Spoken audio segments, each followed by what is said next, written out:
Hi everybody, Doug Daniel again from privatepilottrainingonline.org. I'm going to show you the safest and easiest way to land an airplane.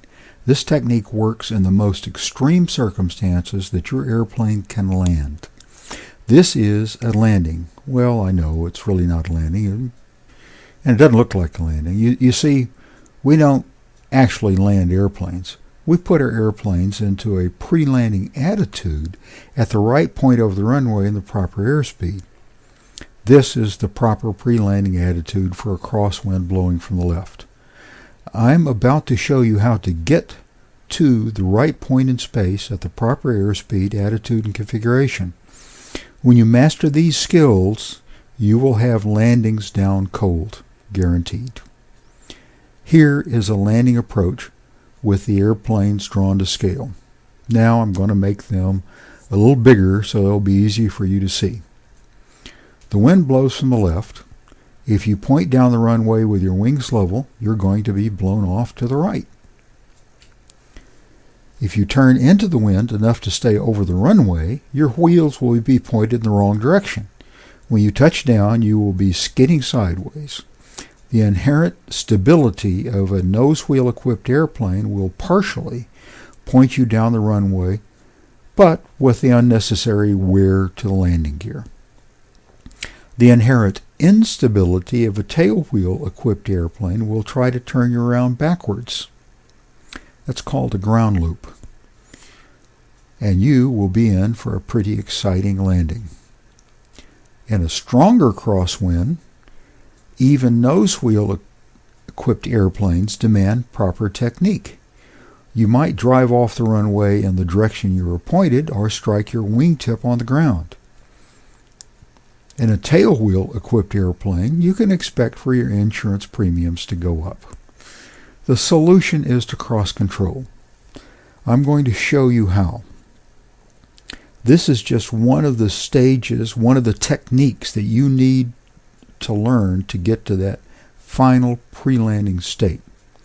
I will go through all of the steps in a moment, but first I want you to understand cross-controlling. Our objective is to move the airplane down the runway, centered over it, and aligned with it. You are going to do that by sliding sideways at the same speed through the air that the wind is trying to push you off the runway. The net result is you stay directly over the runway. First, you bank the airplane to the left. Now you can see from this diagram that lift is perpendicular to the wings. So when you bank to the left, lift is now pulling you to the side as well as lifting the airplane up. This will cause the airplane to start sliding sideways to the left. Unfortunately, the airplane has a vertical tail that resists sideways motion. It will swing the nose to the left too. We don't want that. We want the wheels to be pointed exactly the same direction we are traveling when we touch down. I keep saying we. You're going to be in the airplane. I'll be sitting here talking to you. But, okay. The rudder moves the nose left and right. So you push on the right rudder pedal with your right foot to point the airplane down the runway. Now, if you've never flown before, let me tell you that you push with your right foot to get the nose to go right, you push with the left foot to get the nose to go left. Since the aileron and elevator are both controlled by hand using either a stick or a wheel, you use your hand to keep the airplane banked into the wind enough to stay centered over the runway. And you use your hand to control your height above the runway or your airspeed or whatever. Okay. When I first started teaching flying, I wasn't terribly confident. So I did pretty much what other instructors did. But, you know, I was completely blown away when I discovered that they did not teach their students to cross control on every landing. It is not unusual for a student to become a licensed pilot before encountering a strong enough crosswind to force him to use, or her, to use this technique. That's a recipe for disaster, I know. As a new pilot, I had had some hair-raising experiences, before I mastered crosswind landings. Once, only blind fool luck kept me out of an irrigation ditch. So, to develop good habits, I use crosswind techniques on every landing, meaning that I force myself to cross control on every landing. Needless to say, I decided to teach my students what had worked for me.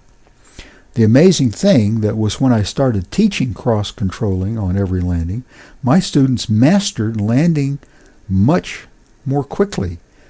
They landed with much more authority and confidence. I became a believer. Now, back to landings. Let me get you to that ideal state. We'll do this in 3 steps. The first step is the approach glide.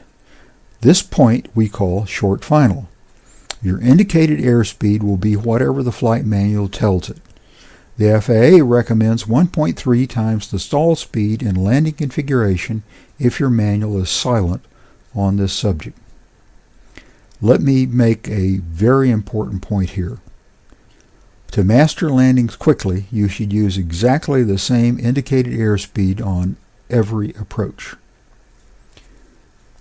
Your landing gear will be down, your power very low or idle, flaps full, mixture rich, and carburetor heat on.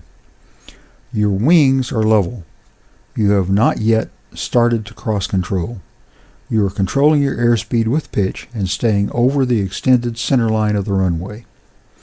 You have not yet started to lift your nose to get into the landing attitude.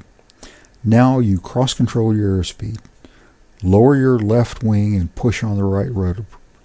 Focus on keeping the airplane pointed down the runway with your rudder while you keep centered with ailerons and control airspeed with elevator. Here is some life-saving information.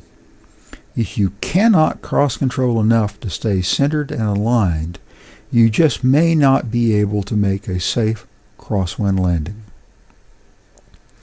When you are about 1 wingspan above the runway, start using your elevator to control your rate of descent. Ignore airspeed. Get completely out of the airplane mentally. You are now entering the second phase of a landing, the transition from approach glide to slow flight over the runway.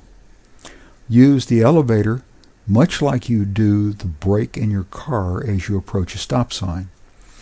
The closer you get to the runway, the slower you descend toward it. The trick here is to keep properly cross-controlled as you descend. Stop your descent at about a foot above the runway. This is the final phase. Your elevator takes on a new role, but you continue to keep aligned with rudder and centered with ailerons. Use your elevator to keep you off the runway. Keep flying at about a foot until one of 2 things happens. You stall and settle to the runway. We call this a full stall landing. Or your pitch attitude increases until it reaches the landing attitude. Once you are in the landing attitude, use the elevator to maintain that landing attitude. Since you are continuing to slow down, you're losing lift, and as you lose lift, the airplane will slowly settle onto the runway. Congratulations. Great landing. Okay, thank you for watching another video from privatepilottrainingonline.org.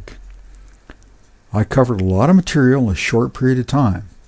So if you want a transcript of this video, just go to privatepilottrainingonline.org and sign in. And be sure to click the little like button below to tell your friends about all this free information. Thanks a lot. Doug Daniel from privatepilottrainingonline.org. See you again soon.